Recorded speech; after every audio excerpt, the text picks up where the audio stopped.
Hello everyone, welcome back to my YouTube channel. आज हम linear algebra की second class करेंगे। इसके हम आगे के टॉपिक्स देखेंगे। पहला है हमारे पास लीनियर डिपेंडेंस, नेक्स्ट है हमारे पास लीनियर इंडिपेंडेंस। इनके बारे में हम देखेंगे। लीनियर डिपेंडेंस की डेफिनेशन क्या होती है। आपके पास मान लो कोई भी n रो है, ठीक है। n रो मैट्रिक्स है x1 x2 x3 ईच, किसी भी टाइप की हो सकती है। यहाँ पर जैसे कि हमने एग्जांपल ले रखी है 1x n टाइप्स की। इसको हम लीनियरली डिपेंडेंस कहेंगे इफ़ मान लो कोई भी n स्केलर हैं, जैसे कि a1 a2 a3, not all zero, सारे जीरो नहीं होंगे। That mean at least one of, मतलब इनमें से कोई एक ऐसा नॉन जीरो होगा, कोई तो एक ऐसा नॉन जीरो होगा सच दैट इन सब का एडिशन करने पर इक्वल टू जीरो आ जाए। उसे हम क्या बोलेंगे, नल मैट्रिक्स। उसको हम फिर अगर ये सारा एडिशन करने पर वो जीरो आ जाएगा तो वो नल मैट्रिक्स बन जाएगा। तो लीनियर डिपेंडेंस में क्या होता है कि कोई ना कोई एक ऐसा स्केलर आपके पास एग्जिस्ट करना चाहिए, जैसे कि a1 a2 a3 में से कोई एक तो हो जो नॉन जीरो हो। नेक्स्ट है हमारे पास लीनियर इंडिपेंडेंस। लीनियर इंडिपेंडेंस में क्या होता है, एन रो मैट्रिक्स दे रखी है आपको किसी भी टाइप्स की, x1 x2 x3 की, ईच ऑफ टाइप, ये मान लो इसका ऑर्डर क्या है 1x n। उसको हम लीनियरली इंडिपेंडेंट कहेंगे if there exist n scalar, कोई भी n स्केलर मैट्रिक्स एग्जिस्ट करेगी a1 a2 a3 such that जिसका रिलेशन होगा a1 x1 plus a2 x2 plus a3 x3 an xn equal to zero. That mean जितने भी scalars हैं यहाँ पर a1 a2 a3 an, ये सब के सब जीरो हो जाएं तो हम उसको बोलेंगे लीनियर इंडिपेंडेंस। आई होप आप लोगों को ये समझ आ गया होगा। नेक्स्ट हम देखेंगे प्रॉपर्टी, इनकी प्रॉपर्टी के बारे में हम देखेंगे। Property of the linear dependence and linear independence is set containing only the zero matrix, only the zero vector. मान लो कोई भी सेट है आपके पास, अगर वो जीरो वेक्टर ही कंटेन कर रही है तो उसको हम बोलेंगे लीनियरली डिपेंडेंट। नेक्स्ट है हमारे पास a set containing only a non zero vector, अगर वो नॉन जीरो वेक्टर कंटेन करता है तो उसको हम बोलेंगे लीनियरली इंडिपेंडेंट। नेक्स्ट है हमारे पास इफ़ टू वेक्टर्स, मान लो आपके पास कोई दो वेक्टर्स हैं linearly dependent, then one of them is the scalar multiple of the other. ये बहुत ही इंपॉर्टेंट प्रॉपर्टी है थर्ड। अगर मान लो आपके पास कोई भी दो वेक्टर दिए हों, उसको हम लीनियरली डिपेंडेंट कब बोलेंगे, अगर one of them is scalar multiple of other. Next है हमारे पास every super set of a linear dependent set is the linear dependent.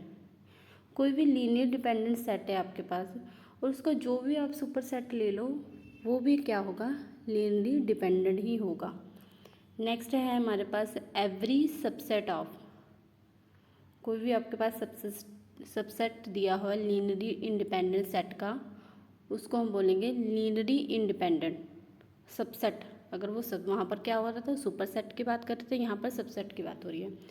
Next है हमारे पास the n vector x1 x2 xn are linearly dependent if only if and only if तो rank of matrix, कोई भी मान लो आपने इसका rank लिया मैट्रिक्स का विद गिवन वेक्टर्स, जो भी आपके पास वेक्टर गिवन होंगे उसमें जो कॉलम होगा वो लेस देन n होगा, जिसको हम डिनोट ऐसे कर सकते हैं, ठीक है, लेस देन n होगा।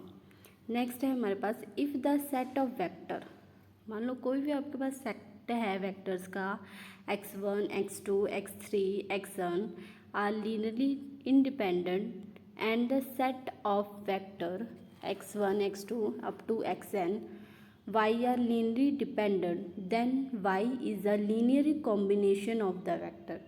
तब हम कह सकते हैं कि जो y होगा वो लीनियर कॉम्बिनेशन होगा वेक्टर्स का। नेक्स्ट है हमारे पास if vector x1 x2 x3 are linear dependent, अगर ये सब लीनियर डिपेंडेंट कर रहे हैं, देन एट लीस्ट कम से कम वन ऑफ देम, एक तो ऐसा होगा जिसको हम लिख सकते हैं linear combination of the rest, उसको हम लिख सकते हैं linearly combination of the rest and vice versa. If vector x1 x2 x3 xn are the linear dependent then at least one of them, कोई ना कोई एक ऐसा होगा जिसको हम लिख सकते हैं लीनियर कॉम्बिनेशन में रेस्ट ऑफ, और इसका वाइस वर्सा मतलब इसका ऑपोजिट भी एग्जिस्ट करता है। The n vector x1 x2 x3 are linearly independent if and only if the rank of the matrix, आपके पास कोई भी rank of the matrix given है x1 x2 xn with the given vectors, कोई भी given vectors दे रखा है जिसका column is equal to n, मतलब वही इक्वल टू n आ जाए, लीनियर इंडिपेंडेंट बोलेंगे उसको, ठीक है। इफ़ एंड ओनली जो रैंक होगा मैट्रिक्स का with the given vector column is equal to n, जो ऑर्डर है वही आ जाए तो हम क्या बोलेंगे, वो लीनियरली इंडिपेंडेंट होगा, और ये बहुत ही इंपॉर्टेंट प्रॉपर्टी है। नेक्स्ट है हमारे पास द n वेक्टर, आपके पास कोई भी n वेक्टर है उसको लीनियरली डिपेंडेंट बोलेंगे if only if the matrix with given vector as column is singular, अगर वो सिंगुलर मैट्रिक्स बन जाती है तो हम उसको क्या बोलेंगे, लीनियर डिपेंडेंट, मतलब उसका जो डिटर्मिनेंट निकालेंगे वो इक्वल टू 0 आ जाए तो वो क्या हो जाती है, लीनियरली डिपेंडेंट। ये दोनों प्रॉपर्टी लास्ट वाली बहुत इंपॉर्टेंट है, हम जब इसके क्वेश्चन सॉल्व करेंगे ना तो मोस्टली इन दोनों प्रॉपर्टी का हम यूज़ करेंगे। नेक्स्ट है हमारे पास कैरेक्टरिस्टिक मैट्रिक्स। मान लो आपके पास कोई भी let A be a square matrix, कोई भी स्केयर मैट्रिक्स आपके पास गिवन है एन ऑर्डर की, और अल्फ़ा सम स्केलर है, अल्फ़ा हमने कोई स्केलर लेट कर रखा है, then the matrix of the form, जो इस फॉर्म की मैट्रिक्स बनती है ना, A minus lambda I, A11 minus, minus नहीं बोलते, बस इसको डिनोट करने का सिंबल हो अल्फ़ा, तो A12, ठीक है, A22 माइनस, जो भी हमने मैट्रिक्स ये बना रखी है, is called the characteristic matrix of A where I is an identity matrix, जहाँ पर जो आई होगा ना वो आइडेंटिटी मैट्रिक्स होगा ऑर्डर एन का। नेक्स्ट है कैरेक्टरिस्टिक पॉलिनोमियल, जैसे कि हमने मैट्रिक्स देखी वैसे ही पॉलिनोमियल है, पॉलिनोमियल में सेम ही हमने मैट्रिक्स ले रखी है, ठीक है। इसमें ए स्केयर मैट्रिक्स होगा जिसका ऑर्डर एन है, और अल्फ़ा क्या होगा, सम स्केलर है, तो उसको हम डिटर्मिनेंट निकालेंगे। जब उसको डिटर्मिनेंट निकालेंगे व्हेन एक्सपेंडेड, जब हम उसको डिटर्मिनेंट निकालेंगे जो भी पॉलिनोमियल होगा डिग्री एन का alpha and is called the characteristic polynomial, उसको हम क्या बोलेंगे, characteristic polynomial of the matrix A, उसको हम बोलेंगे characteristic polynomial of the matrix A. Next है हमारे पास कैरेक्टरिस्टिक इक्वेशन। कैरेक्टरिस्टिक इक्वेशन क्या होती है, let A be a square matrix of order n, मतलब किसी भी टाइप की मैट्रिक्स ले लीजिए जिसका ऑर्डर एन है, अल्फ़ा कोई स्केलर है, then the equation is called the characteristic equation of matrix ए, तो हम उसको क्या बोलेंगे, characteristic equation of matrix A. Shortcut method भी देखते हैं हम कैसे फाइंड कर सकते हैं कैरेक्टरिस्टिक इक्वेशन को, इसका शॉर्टकट मेथड क्या होता है, मान लो आपके पास कोई भी ए स्केयर मैट्रिक्स है जिसका ऑर्डर हमने 2 ले लिया, ठीक है, देन कैरेक्टरिस्टिक इक्वेशन, जो भी इसकी इक्वेशन बनेगी ना, characteristic equation is given by, वो क्या होगी, अल्फ़ा की स्केयर माइनस, यहाँ पे अल्टरनेटिव साइन चलता है प्लस माइनस प्लस, ठीक है, अल्फ़ा की square trace of A alpha plus A का डिटर्मिनेंट, जहाँ पर जो ट्रेस होता है ना वो क्या होता है, वो डायगोनल जो एलिमेंट होते हैं ना मैट्रिक्स का उसका सम को बोलते हैं हम ट्रेस। नेक्स्ट है अगर हमारे पास मान लो कोई भी ए स्केयर मैट्रिक्स है, अगर उसका ऑर्डर 3 होए तब क्या करेंगे, तब हम इसकी कैरेक्टरिस्टिक इक्वेशन कैसे निकालेंगे, तब हमारे पास ये होगा अल्फ़ा की क्यूब माइनस ट्रेस ऑफ ए, जैसे ऊपर था वैसे ही है ट्रेस ऑफ ए, बस यहाँ पर चेंज आ जाएगा, इसके हम कोफैक्टर निकालेंगे A11 A22 A33, जो डायगोनल के एलिमेंट होते हैं ना उसके कोफैक्टर निकालेंगे, एंड फिर उसके बाद ए का डिटर्मिनेंट, ये इसका शॉर्टकट है, जहाँ पर ये क्या होगा, cofactor of A diagonal element. Next है हमारे पास characteristic roots of eigen value. मान लो आपके पास कोई भी लेट ए स्केयर मैट्रिक्स दे रखी है जिसका ऑर्डर n है एंड अल्फा भी है सम स्केलर, अल्फा कोई भी स्केलर दे रखा है, then the root of the characteristic equation, जो भी हम इसका डिटर्मिनेंट निकालेंगे लैम्डा 1 लैम्डा 2 लैम्डा 3 कुछ भी आ सकती है value, call the characteristic roots, उसको हम कैरेक्टरिस्टिक रूट भी बोल सकते हैं, लैटेंट रूट भी कह सकते हैं, ईगन वैल्यू भी बोल सकते हैं। मतलब ये इसके अल्टरनेटिव नेम है जो आपको पता होने चाहिए, एमसीक्यू में पूछे जा सकते हैं। ठीक है, प्रॉपर वैल्यूज भी कह सकते हैं, इवन ईगन वैल्यू भी एंड लैटेंट रूट्स भी। ठीक है, नेक्स्ट है हमारे पास स्पेक्ट्रम। इस स्पेक्ट्रम का क्या मतलब होता है? The set of the characteristics root, जितने भी आपके पास रूट्स आते हैं ना कैरेक्टरिस्टिक्स रूट्स, उनका जो सेट बनता है ना उसको ही हम क्या बोलते हैं? स्पेक्ट्रम। नेक्स्ट है हमारे पास कैरेक्टरिस्टिक वेक्टर और eigenvector. If alpha is the characteristics root of n square matrix then a non zero vector x, कोई भी नॉन जीरो वेक्टर आपके पास एक्स है जो सेटिस्फाई करेगी इक्वेशन को A X equal to alpha X is called the characteristics vector of A. The characteristic vector of matrix A is also called eigen vector, उसको हम again vector कहेंगे या फिर लैडर वेक्टर कहेंगे मैट्रिक्स का। ए minus alpha आई का determinant जिसको हम सॉल्व करेंगे क्या होगा? A X equal to alpha X. ये जो मोस्ट इम्पॉर्टेंट प्रॉपर्टी है हमारी कैले हैमिल्टन थ्योरम, इसमें क्या होता है? एवरी स्केयर मैट्रिक्स, जितने भी स्केयर मैट्रिक्स होते हैं, स्केयर मैट्रिक्स तो सबको पता ही होगी, जैसे 2 इंटू 2 3 इंटू 3 4 इंटू 4, ठीक है, जिसका रो और कॉलम सेम होता है उसको हम क्या बोलते हैं? स्केयर मैट्रिक्स बोलते हैं। एवरी स्केयर मैट्रिक्स सेटिस्फाई इस कैरेक्टरिस्टिक इक्वेशन ए माइनस अल्फा आई।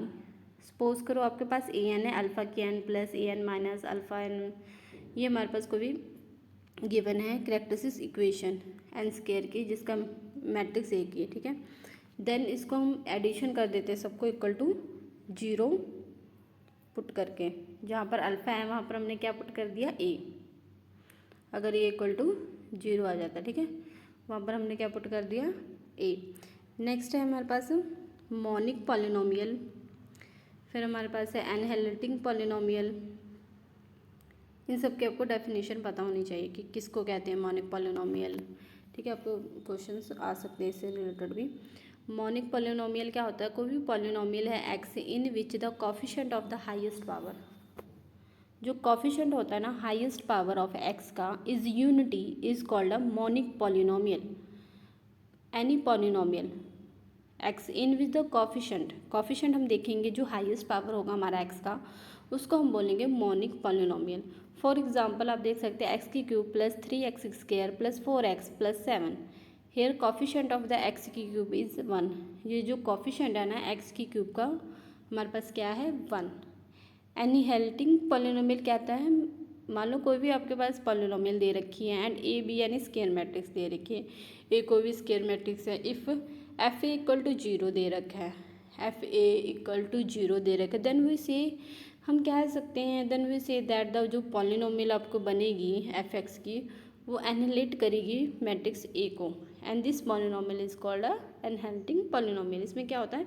कोई भी आपके पास एफ एक्स टाइप की पॉलिनोमियल है, वहाँ पर आप ए पुट कर दो तो वो जो अगर उसको सेटिस्फाई कर रही है तो वो एनहेल्टिंग पॉलिनोमियल हो जाएगी। नेक्स्ट है हमारे पास minimal polynomial and minimal equation of a matrix. मान लो कोई भी आपके पास एफ एक्स दे रखा है polynomial of the lowest degree with leading coefficient unity, मतलब जो लीडिंग कोफिशिएंट है यूनिटी मतलब 1 होना चाहिए, such that f A equal to 0 आ गया, then the polynomial f x is called the minimal polynomial. अगर वो 0 आ जाए, एफ ए इक्वल टू 0 आ जाए, then the polynomial f x is called the minimal polynomial of the matrix A, and the equation f x equal to 0 is called the minimal equation. उसको हम क्या बोलेंगे? Minimal equation of the matrix A. Next है हमारे पास हम ये important note है, the degree of the minimal equation. जो डिग्री अगर आपसे पूछ ले मिनिमल इक्वेशन की कोई भी एन स्क्वायर मैट्रिक्स की, वो क्या होती है? वो ऑलवेज लेस देन और equal to that of the characteristic equation. जो भी इक्वेशन बनेगी या तो उसके इक्वल होगी या फिर उससे लेस देन होगी। नेक्स्ट है हमारे पास derogatory and non derogatory matrix. ये क्या होता है, ठीक है, इसकी डेफिनेशन देख लेते हैं। The n square matrix is set to be derogatory. कोई भी एन स्केयर मैट्रिक्स हमने ले ली, ठीक है।